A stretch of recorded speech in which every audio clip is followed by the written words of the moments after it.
Hey, everybody, welcome to another episode of the Going Ballistic podcast. I'm glad you guys are back. I'm happy to be back here too.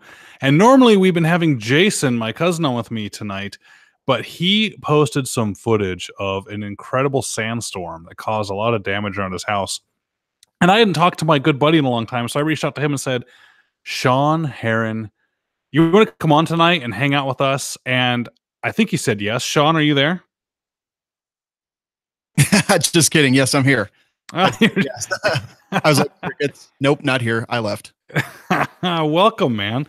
For those of you that don't know who Sean Heron is, shame on you if you're in the firearms industry and you're listening to podcasts and you have not listened to at least one of the many podcasts on the Firearms Radio Network.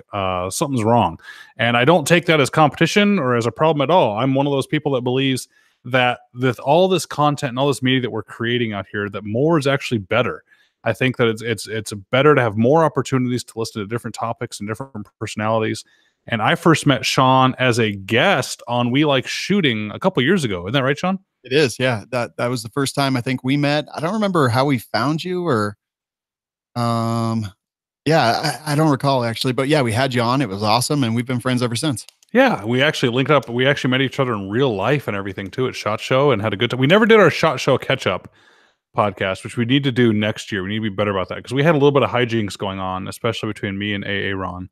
we just told that story. We went on the road with Brownells for, I was gone for 11 days and did the convoy across America. And at two separate stops, we were telling the stories and showing the picture that you took behind Aaron's ear. All right, well, tell the story because one, I want to know how you get invited on these Brownells trips. That sounds fun. But two, what was the story from behind Aaron's ear? So we were on the bus and he was messing with you for whatever reason, because that's what Aaron does. And he was texting you pictures of his cats and pictures of his kids and whatnot. And you were getting annoyed. So he turns to me and he's like, "What?" And I was like, "What?" And he shows me this picture. And you took a picture from about 6 inches behind his ear.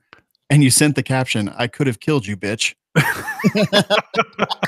Well, so I was in the back of the bus and they were probably just forward of midway of the bus. And so we kept laughing. They were giggling like kids and looking back at me. You know, there had to be, I don't know, 15 or more rows between us. So yeah, I thought that'd be funny to sneak up on him and take a picture. I think I took it as close to the side of his head as possible without him noticing. I snuck up on him. And we had no idea. And I was sitting sideways and I didn't even see you peripherally. So two things. A, you're sneaky AF. And the other thing is my situational awareness is garbage. That might be true. So then I realized I could just tell by his body language that he was going to want to get me back. So I went out of my way to throw my head back. And I, for a long time, had to pretend I was sleeping. Yes. And waited for it. And sure enough, fell into my trap. Do you guys remember that part at all? I do. So yeah, he started to walk back there a few times and you'd kind of snap your head forward a little bit. So after he finally ended up waiting for quite a while and thought you were asleep. And then what happened after that? I remember waiting till he got close enough, and then I jumped up real quick. And I forget what I said, but something to the effect of, "What are you trying to do?" And I jumped up in the aisle. And if I scared him, I didn't scare him that bad, but I think I surprised him at least. You definitely surprised him. And before we even got on the bus, you had popped a hole, or maybe it was after we got off. That was after. Yeah. You put a little tiny pinhole. So we're standing there and Aaron is like, so everybody, this is coming back from the media day at the range at SHOT Show, where you get to go out and try all the new guns and shoot things, which was a great time to hang out with the Firearms Radio Network crew and shoot guns and see people and everything. So yeah, we get like a 45-minute or hour bus ride back at least, right? Yeah, it is. And it's long and there's definitely hijinks going on. But so we're standing there and Aaron suddenly he's like, why are my pants wet? And then he looks down and his shoes wet. And we're all looking around, looking for leaks, trying to figure out what had happened. And several minutes later, finally, we realized that Ryan had basically popped a little pinhole in the top of his water bottle and was just clandestinely spraying Aaron's crotch, leg, shoes with water for a good 15, 20 minutes as we stood there and just kind of decompressed after the bus ride. Yeah. So you guys want to know what it's like to go to Africa on a hunting trip with me? That about sums it up. is hijinks and goofing around. Yeah, so I just took my pocket knife out and I did the whole just poke a hole in the lid trick. And as you stand there and hold the bottle down at arm's length and you're looking someone in the eye, they don't realize that you're spraying them. So it looked like he had peed himself. The good news is I only did that because I knew Aaron was a good sport and he and I kept getting each other back and forth. And do you remember what he did to me at the Brownells event? Speaking of Brownells? Yes, I do actually. So what started all this? I think started all this. I think you're right. I forgot about He drew that. first blood. So we were at the Brown Elves event, and a bunch of our listeners had brought us gifts for whatever reason, which are greatly appreciated and always enjoyed. But the gifts from our listeners are a little bit of a minefield. So they gave us all hand sanitizer, and it was like a SHOT Show survival kit, hand sanitizer and energy bars and water flavorings and just all the stuff that maybe you wouldn't think about, vitamin C. Yeah, SHOT Show survival kit. Yeah. So, but in Aaron's kit, there was something special in his hand sanitizer bottle. So he took the hand sanitizer bottle, sprayed it all over his hand, and rubbed his hands together. And it was sexual lubricant. So he realized that. So then what he did was offered a bunch of it to Ryan. And Ryan was like, yeah, absolutely. I'll take some. I didn't know they got him. I thought he did that as his prank. I didn't know he was a Patsy also. No, he was the original Patsy. And then he got a couple other people after that. So he squirted a huge amount of hand sanitizer into your hand. He's like, hey, Kleckner, want some sanitizer? Sure, buddy. And put my hand out and I start rubbing my hands together. And yeah, I look down. I'm like, what? And we all laughed. It was funny, but I think I'm in a suit still. Yes. The problem of, having clients at the SHOT Show. I had to walk with my hands up like this through a bar, getting to the restroom. So loved it. That was fun. People are already chiming in the comments. I appreciate it. They've got a slow start tonight, but at least you guys are there. Thank you. Someone asked how long I've been back from Africa. Here's a little secret. I have been back from Africa since before I started posting the pictures. The only reason I waited to post the pictures is, I don't know. I have enough followers that I think it's kind of weird to advertise I'm out of the country. So I waited till I got back and then started posting the pictures in the same order day by day, but after I'd gotten back. So sorry for misleading you all, but I hope you understand why I've been back from Africa for a couple weeks. So OPSEC. Well, it doesn't hurt to get the secret out because the next time I do it, I'll already have been back. Exactly. Love it. Right. So no one's going to be able to figure it out. So, hey, speaking of books, thanks, Bill, for checking out my book. I think we're at 62,000 copies now of the Long Range Shooting Handbook. You guys are freaking amazing. Thank you so much. And you've motivated me to get my next book out, which is out today. This is the first copy, and it arrived for me today. The proof copy of it in the flesh in my hands is Firearm Safety is No Accident, a gun safety book for children.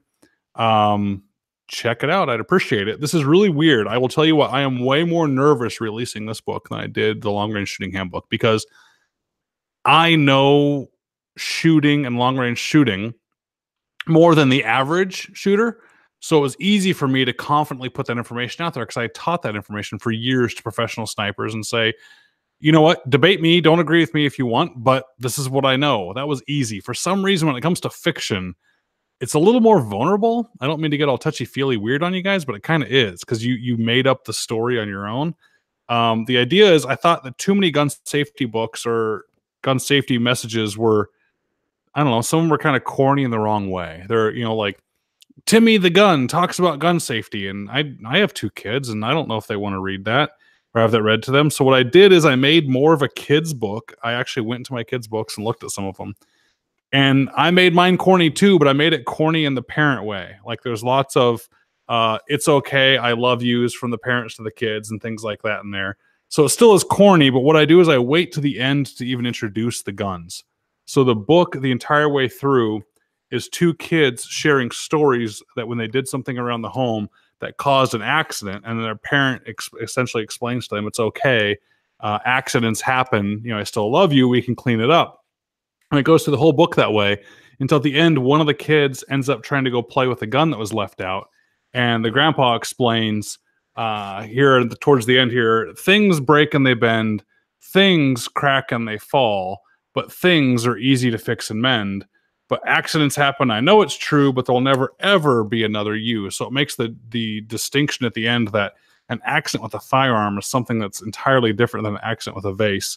And it kind of sums it up at the end. And I think the biggest message is here at the back, which is nice and boring with no pictures, is actually the message to the parents, because I think that the gun safety for anyway. So it's out there. Amazon's already sold out of their inventory, which is awesome news. But somebody is selling a $9 book for like 25 or 30 bucks right now because of the free market. If I were you guys, I wouldn't pay that. I would wait till it got back down to $9, but that's up to you guys. So anyway, appreciate the support. Check it out and give me honest feedback if you don't like it. If you do like it, leave great feedback on Amazon. If you don't like it, keep your damn opinion to yourself. So, I'm just kidding. Love it. No, that's awesome, man. I saw that today. I was super excited. I think I remember you telling me about it a while back. And if not, I'll pretend like I'm one of the cool kids and that you did. I think I did tell you about it because I'd been doing it for a while, and I found the Illustrator online. I used essentially Fiverr for the Illustrator, and it was amazing how well the product was coming along. And he was doing it for so cheap. I actually almost doubled his cost just because I don't think I'm a bad guy. I actually responded to the guy. I'm like, no, it's way too cheap. Here. I gave him almost double the money, rounded it up to a bigger number, and said, here, you're illustrating an entire book for me. I'll give you this. And then it just turned into a mess for that. And the project was delayed for like 3 months. So I probably told you about it, and just got delayed, and finally decided somehow I'm going to get this finished and get this out of there. And if I can get it cheaper, I will. Even at the $9 and change, it's more than I think it should be. I would love this book to be free. I would love this book to be in gun stores, sitting there on the counter for any person that's buying a gun that has kids and doesn't know what they're doing or wants to pick something up. The problem is I'm printing it on demand right now, and Sean, you know how costs of items go. I saw you do the breakdown for the We Like Shooting Zippos, which look really cool, by the way, if anyone's looking for one of those. They are pretty fun. We're sold out, though. So how do you guys hate on SIG, but then kind of make a SIG logo? How does that work? Well, actually, we copied the NRA monogram logo from the 50s and 60s. Oh, no. is that the story you're going with? That's the one I'm going with. All right. No, actually, yeah. So actually, one of our listeners sent that in and said, "Hey, I'm a graphic designer. Kind of made this up for you guys, and wanted to see if you like it." I said, "Yeah, I like it. I think it's awesome." Posted it in our Patreon group, and it kind of blew up, and everyone was in love with it. And I asked him, I was like, "Can we do whatever we want with it?" And he said, "Yeah." So we've done shirts and hats and Zippos and all kinds of stuff. People love it, so I'll go with it. Doesn't matter. I'm down with it. Kevin Poole said, I got to give some pointers to the WLS on their online store. Maybe we need to talk about that. I don't know what's going on with your store. Oh, it's a disaster. It's what happens when you start something kind of on a whim, and then 5 years later, it's still going, and you've hobbled it all together as you go. I know all about that. I get that, man. So We Like Shooting Videos. Is that you, Sean? Yeah, that's our YouTube. Oh, what was the sick burn? On the show. Or I'm sorry, on the story. He said, be sure to give some pointers to We Like Shooting. You're way ahead of me, man. I'm trying to catch up. Yes. So I'm not the biggest fan of the 224 Valkyrie, and my listeners know that. And one of the guys I've semi-publicly kind of given a hard time to for having one is Sean Heron. True. Sean Heron's on the show. So talk to us about, and the answer might just be, it's what you were kind of given to experiment and play with, and that's a perfectly good answer. But why have a 224 Valkyrie build, and then how has yours gone so far? All right, so here's the thing. When you do what I do, people will send you basically anything that you want. For free, for whatever, for loan, it doesn't matter. So as such, you end up with a lot of AR-15s and things like that because you're like, okay, well, I'm doing a new build, and you don't necessarily just swap out a barrel or something and do that. You just make a new build. So I have a lot of AR-15s, and I have a lot of AR-15s in 5.56 and 223, and I have a lot of AR-15s that are pistols that are pistol caliber carbines, 9mm, things like that. So sometimes you just want to experiment a little and do some other things. I've got lots of AR-10 style stuff, lots of 308 stuff, and honestly, I was just getting a little bit bored. So 224 Valkyrie, and this is exactly what I posted when you were giving me a hard time, is it is new, it is hip, and it's getting a lot of views. So I figured, why not build one? Because if I decide that it sucks and I hate it and I'm never going to use it again, all I have to do is replace literally my bolt and my barrel, and I'm good to go with the next hipster caliber that comes out. Well, and that's called a win for you, right? Having something to talk about, good or bad, is the goal. Yeah, exactly. So, I mean, I just built a 450 Bushmaster just for fun because I could get the parts and because I thought... I think that's awesome. How's that gone for you? So I haven't actually shot that one yet because apparently finding 450 Bushmaster ammunition is a little bit difficult. So I've got some on order finally, but I couldn't find any locally. Ran around and kind of looked at all the shops. Didn't have any, so I ordered some online. So that'll be on the way pretty soon. But getting back to 224 Valkyrie, I've shot 20 rounds through it so far. it was kind of interesting. I have a 24-inch barrel because obviously with 224 Valkyrie, to get the ballistics that are advertised, you have to have these crazy long barrels. Uh-huh. And I got a 19-inch handguard because it looked really weird with a 15-inch handguard. I could So, imagine. Yeah. Hmm. they're so front heavy. Um, and then I've got a muzzle max from NG2 Defense muzzle device on there. Uh, it has barely any recoil whatsoever, obviously, rifle length gas system and a 24-inch barrel, and then that muzzle device. And, just the whole thing in general is, it's fine. I shot it, not much recoil, zeroed it in pretty quick, and then just shot a few more rounds just to mess around with it. I'll start stretching it out pretty soon here. I've been traveling a lot lately, so that'll come soon. But I mean, my first 20 shots, they went fine, no problems with it whatsoever. One side effect that I didn't expect, or I don't even know why it happened, is I accidentally shot it without my hearing protection on, and it Hmm. wasn't even unpleasant. Didn't make my ears ring. Didn't do anything. I don't know if it was the caliber, the cartridge, the length of the barrel, the muzzle device. I don't know what it was, but it was pleasant to shoot without hearing protection. That's really weird. So I am not familiar with that muzzle device at all. I actually had to Google it when you first mentioned it to me. Am I just under a rock here, or is this something pretty brand new? No, it's pretty brand new. So I've actually had mine for a little while, and it is big and a bit bulky, honestly. So I hadn't put it on anything. I just didn't have anything that I was like, yeah, I'm going to throw it on there. Hmm. I didn't have anything it would go with aesthetically. Got to have. Apparently, you have to match your carry gun to your shoes or whatever. I'm glad you saw that. That's funny. So I asked Kyle where he heard that. For those of you that don't know what he's talking about, I posted an Instagram post. I was telling Kyle Lamb, he's one of our partners in Mayday Safety, and we were talking about going to meetings. And I'm like, Kyle, come on, man. At least sometime we're gonna have to get you in a suit, because I show up in a suit and tie, and Kyle shows up in 511s, which honestly I kind of love because that fits Kyle best. And he's like, brother, I am not wearing a suit. And we were laughing and talking about fashion tips. I'm like, come on, your suit, when you wear a belt, the leather's got to match the shoes. And he came up with, my only fashion rule is your gun has to match the soles of your shoes. And I laughed so hard and asked him where he found that. And he said he came up with it. So I had to share it on Instagram. So I'm glad you saw it, Sean. I did. It was awesome. So yeah, I finally found the rifle that thing kind of fit with because the barrel is so ridiculously long. I was like, sure, why not add another 3 inches of muzzle device? And it's big and round. So they actually sought me out when I was in Georgia at Iraq Veteran 8888, and Mm-hmm. they had one with my name on it and gave it to me. And so now I finally have it on there. And again, I don't know if it's the barrel or the ammo I was shooting, which is American Eagle, this 75 grain, I believe. But yeah, it is not that loud. That's really weird, because normally a longer barrel that makes a gun quieter is because the round isn't supersonic anymore. That's what happens. Like, so have you ever seen that, essentially a barrel extension or choke tube for shotguns that makes it like silencer quiet? No, I haven't. All right, so there's this. It's old.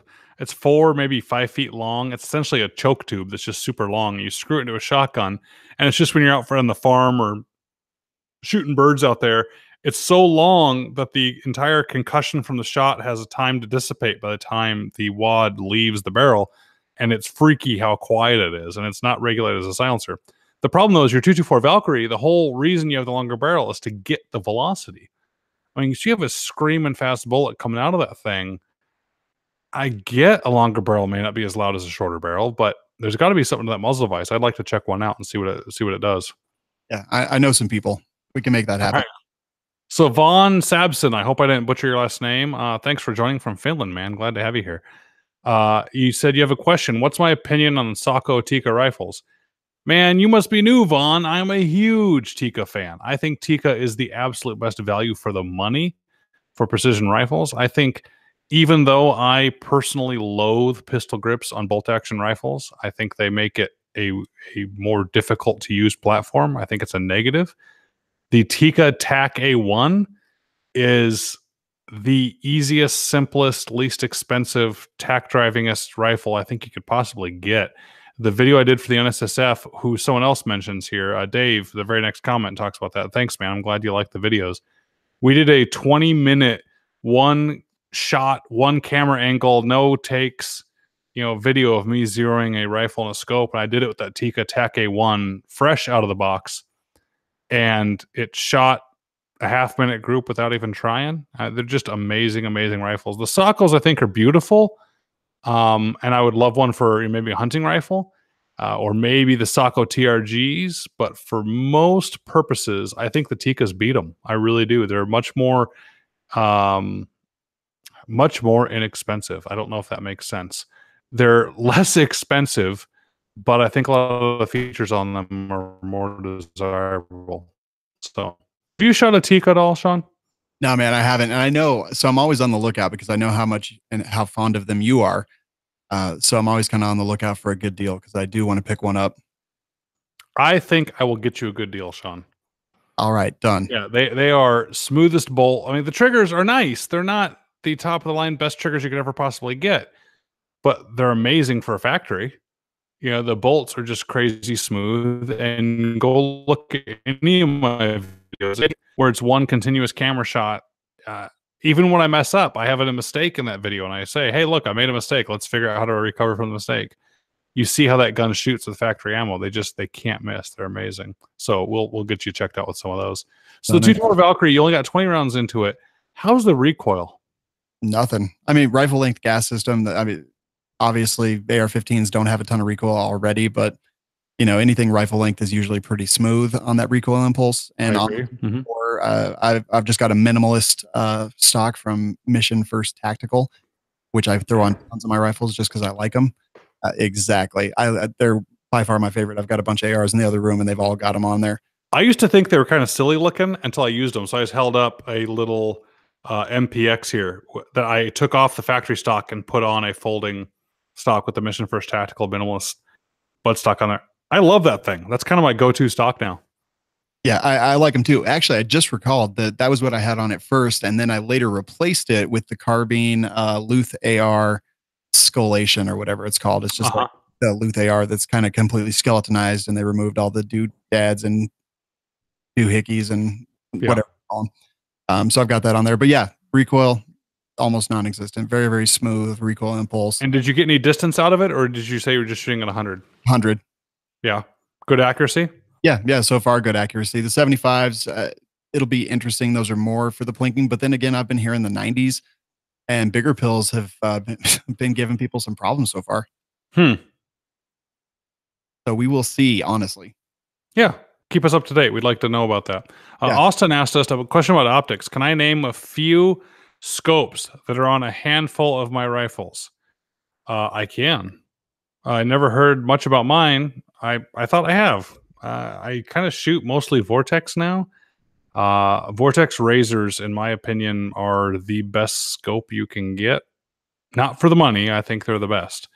I prefer to have a Vortex Razor Gen 2 on anything tactical precision, things like that. For the Safari, I took a super lightweight 6.5 Creedmoor that, as you guys know, that 6.5 Creedmoor on the Safari just killed everything dead. On that one, I wanted a lightweight scope, and the razors are not lightweight, Austin.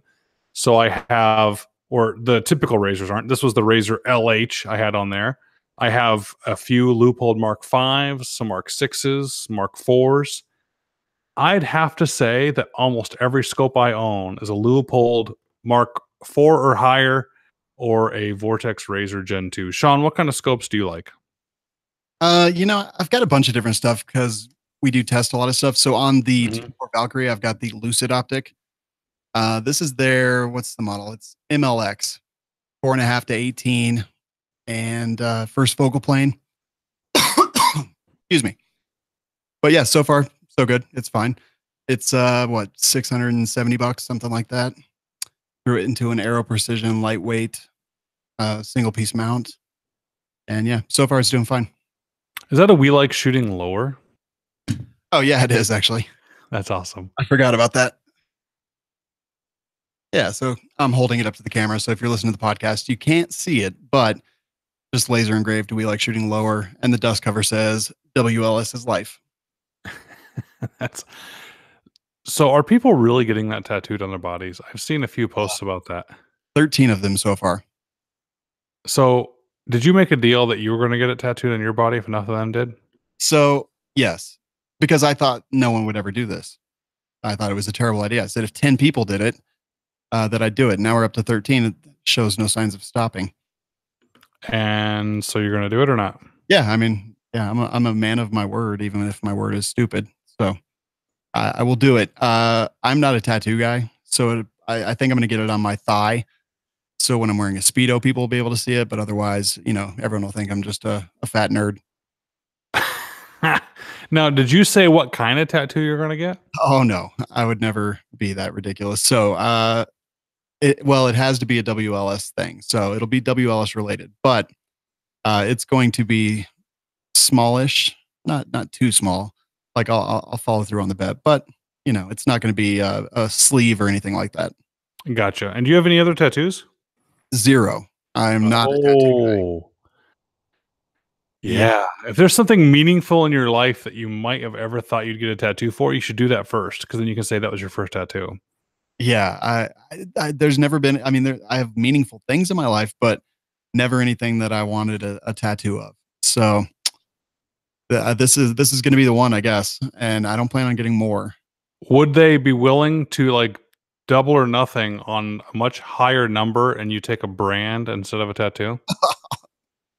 They would be willing to do it and then they would make it happen. So I think I'm out of the business of making bets with my listeners. What a good problem to have. You have people that are so loyal, they want to do this stuff. That's awesome. So, Austin, I hope that helped answer your questions about some of the optics we used. Aaron asked, have I heard anything about the Remington bankruptcy? Yes, I have, Aaron. Yes, I'm aware of such things. Are they stopping production on the rifles? No, absolutely not. Matter of fact, I think the bankruptcy that Remington did, although it was sad, and I just had my fingers crossed that they're going to be able to make it past their 200th anniversary, probably is a good thing. I think it's a good change in the company, in some of the ownership and some of the leadership. And the bankruptcy really was a paperwork issue, guys. I mean, the company actually has more money now. So for those of you that are financially minded, you understand that they just exchanged and moved some debt around. That's really all they did. So the bankruptcy allowed them to do that. Now, I shouldn't say all they did. There are some creditors out there that are probably very upset right now, but it wasn't as big as a bankruptcy you normally think it would mean. It doesn't mean the company's going out of business. In fact, the company is now owned by, I believe, less people and has leadership in route there. And I don't know if you'd believe it or not, but last Friday, I had lunch with the Remington CEO. Just got to talk to him about the company and just to hang out and catch up a little bit. And I'm really, really excited about where things are going. I've been burned quite a bit by Remington in the past on promises of quality and products and not coming through, but that doesn't mean they can't do it. And I think they might be able to do it now. Um, I think a strategy of lessening the number of SKUs and increasing the focus on a few good products might be what they need. We'll see if it can work. So no, Aaron, they're definitely not stopping production on the rifles. They'll make as many as they could sell. I think if anything, they're like most of the other major manufacturers and are scared that, Cabela's and Bass Pro and all these other big companies have essentially shut off orders. It's a little scary right now in the industry from the supply side for the manufacturers. Despite what you guys see at your end, as consumers in the stores, you're seeing at least two steps removed from the manufacturer. And those upstream panics are happening right now in the summer. So I hope it turns around for the fall.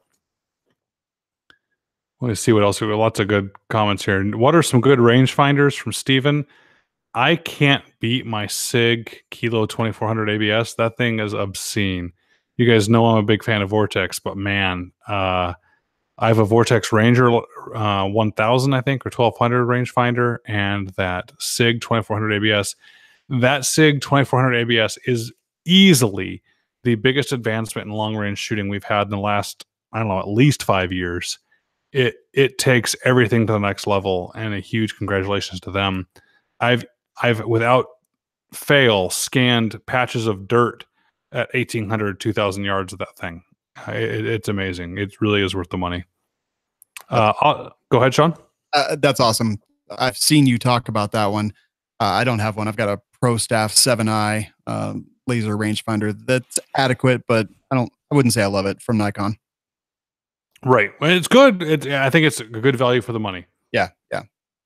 So the SIG, not only is the just insane power of the rangefinder amazing, the software that goes with it is better than any other ballistic software I've seen, because it actually learns as you go. So as you shoot, when you pick up a laser rangefinder and you get the range to a target, you really don't need the range. The only reason you're getting the distance is so you can figure out your come ups for your elevation and your dope to hit that target. Well, wouldn't it be easier if instead of giving you a distance that you then later had to convert into an adjustment on your scope, it just gave you the adjustment on your scope? Of course, that's what the SIG does. And it does it for your rifle and your ammo and your conditions. So you fly to Alaska for a hunt, you can get off the plane, laze something, and it'll tell you the come ups for those exact weather conditions, because the laser rangefinder has all the weather meter stuff built into the laser rangefinder. So you don't have to have a Kestrel and a laser rangefinder walking around. And if it's wrong, you go into your iPhone or your Android and you adjust the data and say, hey, you thought it was going to be up 4.6 mils, but it was actually 4.5. And it continuously learns and upgrades the curve of your ballistic profile. So it just gets smarter and smarter. It really is amazing. Which model was that? The SIG Kilo 2400 ABS. Yeah, it sounds awesome. It's a long. So it's just SIG Kilo, I think, is the rangefinder. The 2400 normally is the range. This is the first one I've ever seen that easily shoots over the range. So they call it 2400. They should have called it a higher number. And then the ABS is it has the applied ballistic software in it that just ties right into your smartphone. So you want to have a weather meter, you know, like a Kestrel, and a rangefinder and some ballistic software on your phone. You can replace all three with just this one. And it's actually better than all three individually. It really is amazing, guys. That's awesome. Yeah, it even ships with a little magnesium like tripod mount in with the case. So you can put the rangefinder on a tripod if you wanted to at the range. And I don't teach really anymore, but if I did, this would be amazing because you could set it off to the side and you could have the phone in your hand and you can even hit the laser button from your phone and it'll fire the laser and it'll give you the entire ballistic solution right there on your screen. Yeah, it's truly game changing. I think it scared everybody. Most people when the SIG optics came out went, oh, cool, SIG optics. You know, a company decided to brand, you know, some other people's scopes with their name on them. Yay. And then this thing came out and everyone went, oh, crap.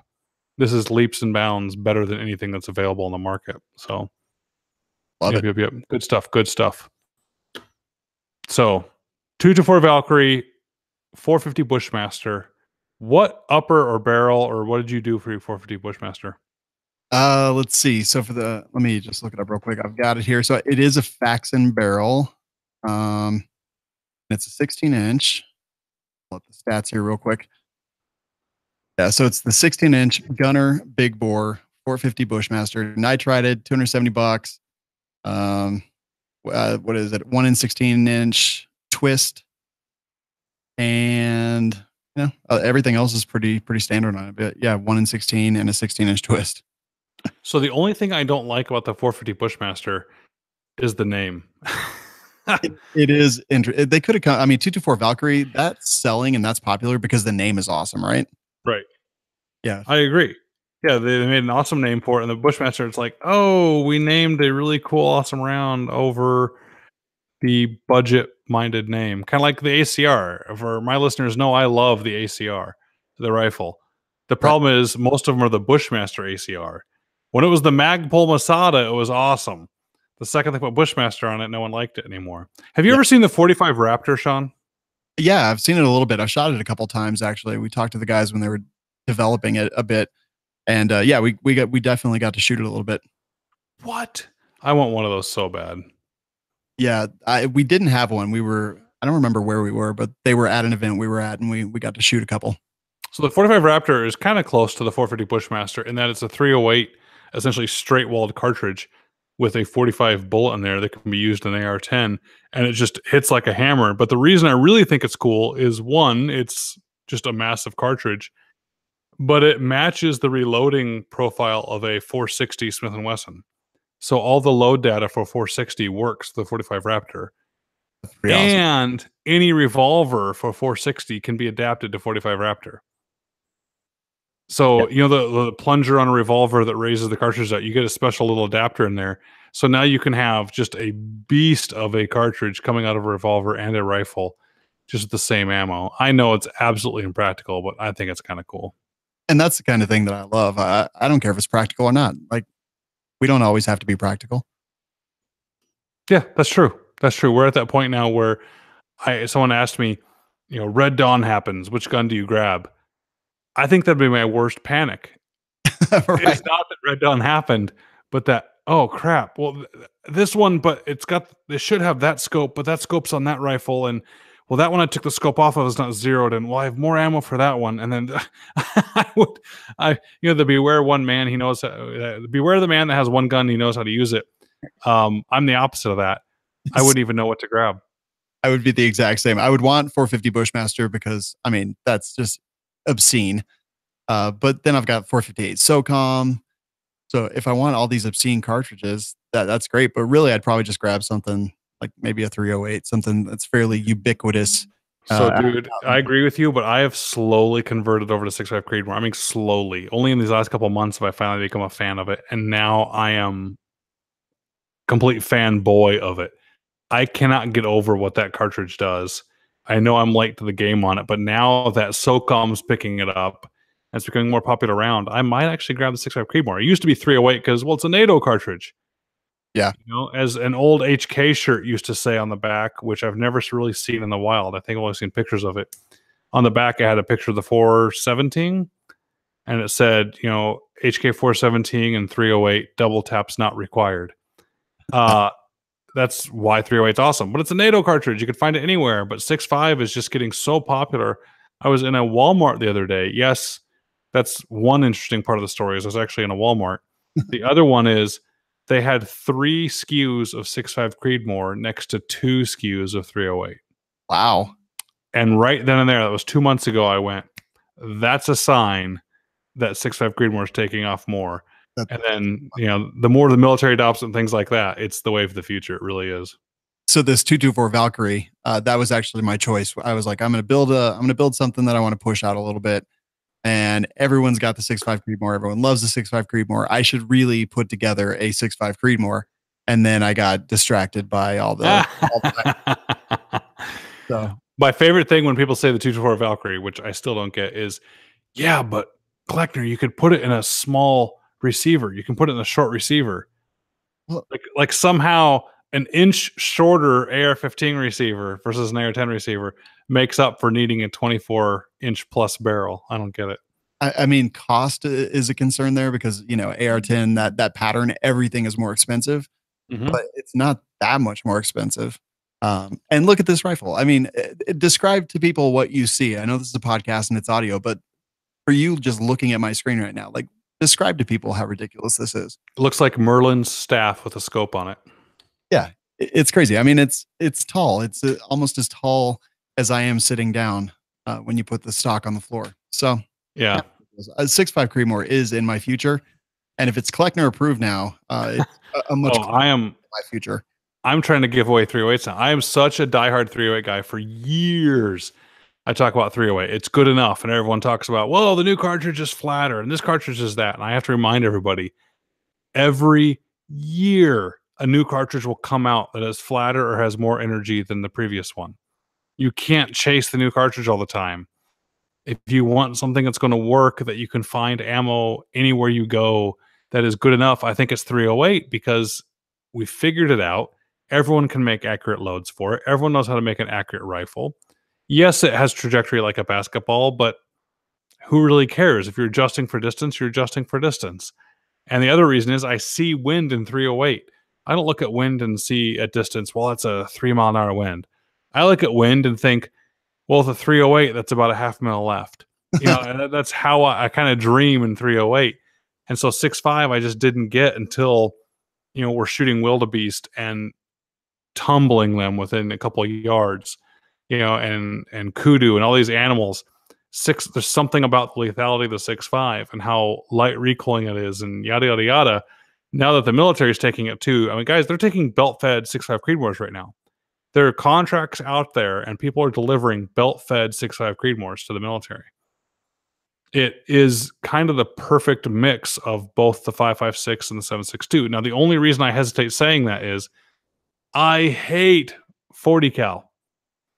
And 40 was supposed to be the mix between 9mm and 45. And so sometimes the happy medium is not a good compromise. It's actually the lesser of both combinations. But in this case, I don't know, man. I'm actually leaning right now to where whenever someone offers me a rifle or I try to get something, I even catch myself not wanting the 308 version. I catch myself going for the 6.5. Man, how far the great have fallen. Now, again, Hornady is getting a lot of credit for it, but I also learned while I was in South Africa, we have people like Karamojo Bell who shot 6.5 in the early 1900s. One shot elephant drops with 6.5. Now, he wasn't shooting 6.5 Creedmoor, but what he was shooting was actually weaker than modern 6.5 Creedmoor. So it was like 10% less energy than the modern 6.5 Creedmoor. And there's just something magic about the 6.5 bullet that goes away. And so I think the Finns were joking around with some of the Americans about 6 months ago and brought out a Finnish report from like 1903 where they had done a test to see what the ideal cross-sectional density of bullets were. And they found out that 6.5 millimeters was the perfect blend of length and diameter for ballistics.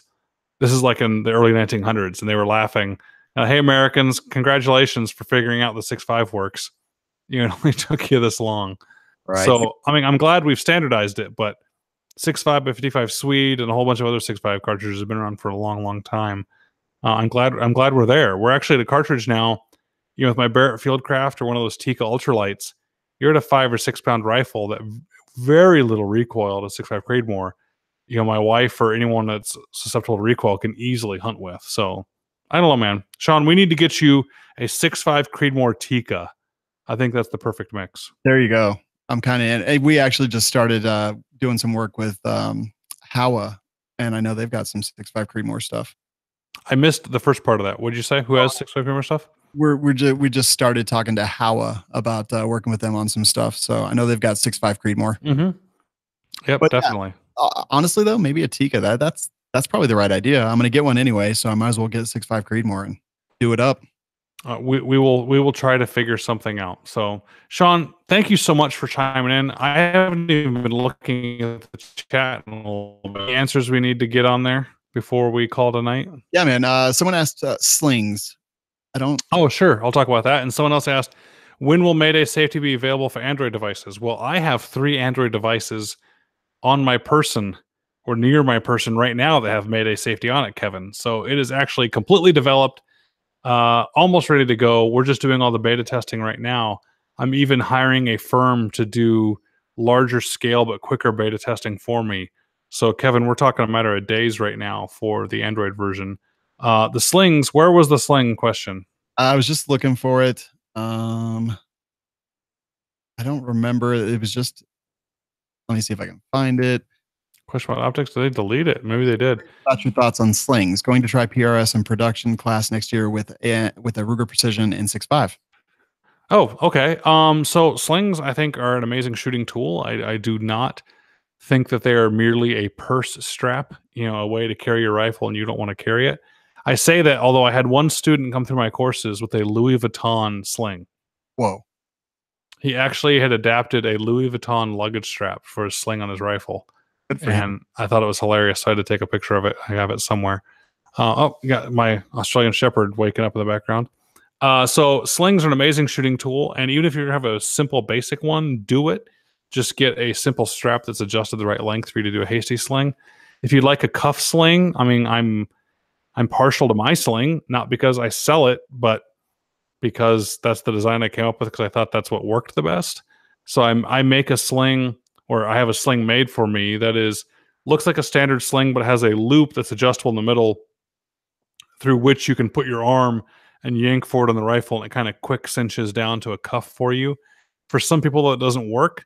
You'd rather have a dedicated cuff style sling. And in that case, I really like the Viking Tactics, cuff sling. But only get that if you're okay with a lot of accoutrement. You don't mind having buckles and straps and things all over the place.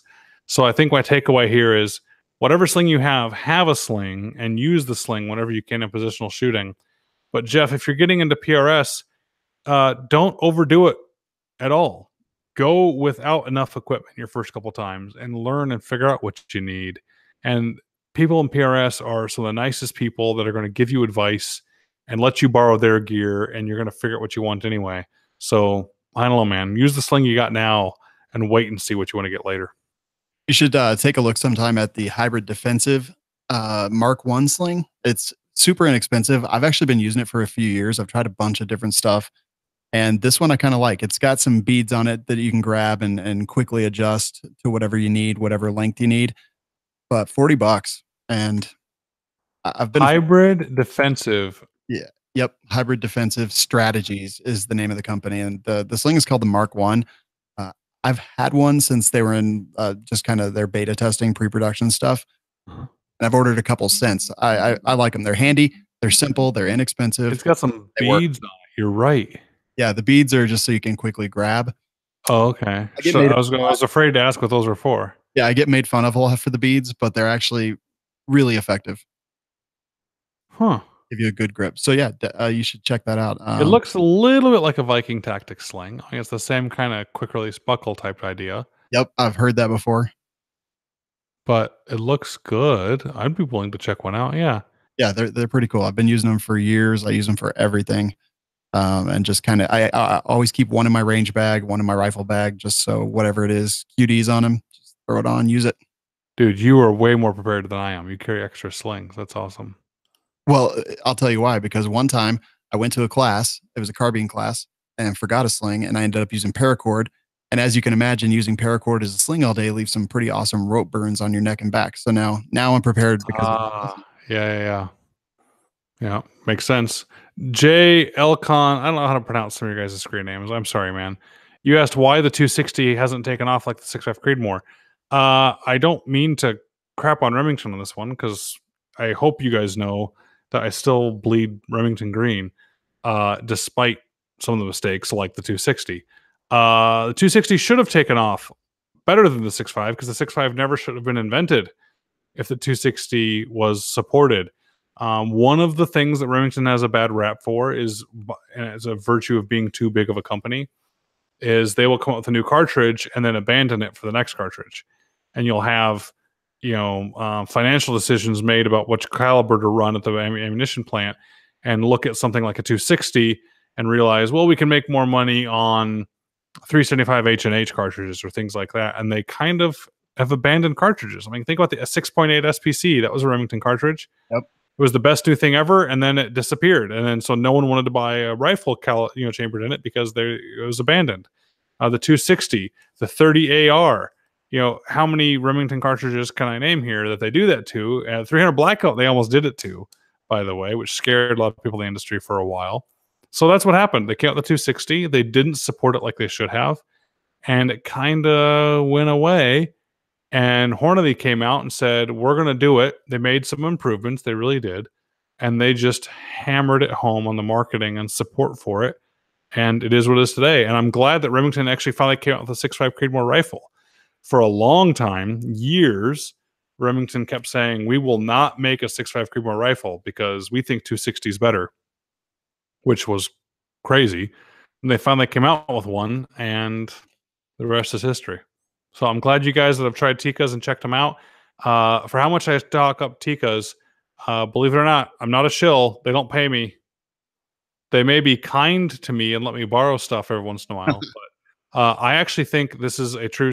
I know this is a true statement. I don't have a single thing in my inventory possession right now from Tikka Beretta. I kid you not. I don't think I have a single free rifle from them. I think all the stuff I've given, I take it back. I know all the stuff I've been given to borrow or stuff like that, I give back. There's some things I do keep, but there's one thing I do in this industry is I never call anyone and ask for freebies. I ask for things to borrow, and I always offer to send it back. And yeah, so my vote in Tikka is not because I'm paid to say so. It's because I think they're amazing. So, Sean, thank you so much for being on. Have you thought of anything or any questions or anything you need to cover before we jump off? With barrel length being so important, how come most of the ballistic software doesn't ever take that into account, and why doesn't it matter? Barrel length is not that important at all. I don't think. So help me with that premise that barrel length is important. Help me respond to that one. I'm just wondering because everyone focuses so much on barrels and twist rates and so on and so forth, and then the ballistic software kind of leaves it out. So for someone who's really just coming into long range shooting and trying to get into it, I think it's really confusing. Barrel length is important because guys like to geek out about stuff, and it's hard to talk about how the recoil feels of a rifle when you're not shooting it. So they're only left talking about the statistics of a rifle as it sits on the table. That's my honest opinion. Barrel length is either not irrelevant, but it's not that important, and it is inversely important to what most people think. A shorter barrel is more accurate than a longer barrel. So an 18-inch 308 barrel is more accurate than a 24-inch 308 barrel, everything else being equal. That's what I've been trying to convince my girlfriend for years. It is relatively stiffer. Whatever you want to say about that one too. Well, so it can be more accurate. Now, the reason it's not taken into account in software is because imagine a bullet being launched from any single rifle, let's make up a distance, 10 feet away from the barrel. So imagine we could freeze time out of any rifle. When you shoot the bullet and the bullet's 10 feet away from the rifle, you freeze time and you see the bullet just sitting there in midair. If we could walk up and measure things about that bullet, like the speed it would have been going if we didn't freeze time, its diameter, its ballistic coefficient, its mass, things like that. That's all that matters. The bullet doesn't know that it left an 18-inch barrel or a 24-inch barrel. Well, the bullet doesn't know anything, but bear with me here. The bullet only knows how fast it's going and what it is. So I don't care how it got up to 2,800 feet a second. All I know is it's going 2,800 feet a second. So that's what matters ballistically. So whether a long barrel got you to that speed or a higher velocity because a faster burning powder got you to that speed, whatever it is, the resulting speed is the only thing that's relevant to the ballistic calculations. Does that make sense? It sure does. I would have had a ton more questions, but I didn't have a whole lot of prep time. No worries, man. No worries. Thank you for jumping on last minute. And everybody, thank you for tuning in. Holy smokes, this was a long podcast. I hope you guys enjoyed it. I hope we didn't ramble too much. And I ask you guys something. I ask you a few things. One, check out my new kids safety book. Help spread the word, even more than buying it. You don't need it. Fine. Buy it for somebody who does, or at least tell people about it. I'd really appreciate it. Two, you are all ordered to not listen to another one of my podcasts until you've listened to at least one Firearms Radio Network podcast. They have such a diverse selection of shows over there. You got to check them out. And matter of fact, for the people listening live, after this, I'm rolling straight into a Trigger Words podcast. So that's on the Firearms Radio Network. That's a good example for that. And check out and spread the word about Mayday. I'm hoping that thing saves lives. With the school year coming up, it is more important than ever for the schools to check this out. I can't explain how busy we've been and how amazing it's been because of all the feedback we've gotten because of it. So check it all out. Sean, where do you want us to check out? What do you want us to do? I mean, you can check out, I do a lot of stuff all over the place, but you can check out Firearms Radio Network at firearmsradio.tv. We Like Shooting at welikeshooting.com. Those are the big ones. Everything I do is pretty much revolves around those. I'm on This Week in Guns on the Firearms Radio Network, Gun Funny on the Firearms Radio Network. We Like Shooting has 2 shows. So yeah, I do exactly what we're doing right now, many hours every week. So any of those places would be awesome. But yeah, thanks for having me, man. I appreciate it. Thanks for coming on. I think I'm actually coming on your podcast soon. Do you know that? No, but I'm excited. I kid you not. I'm looking at my calendar. This is how busy probably both of us are. My assistant was like, "Hey, you're going on the other podcast with so and so again." Oh, what? When? I got to check that out. So, yeah, I'll be on soon. So, thanks again, buddy. Thank you everyone for listening. Thanks for everyone joining chat. Until next week, take care.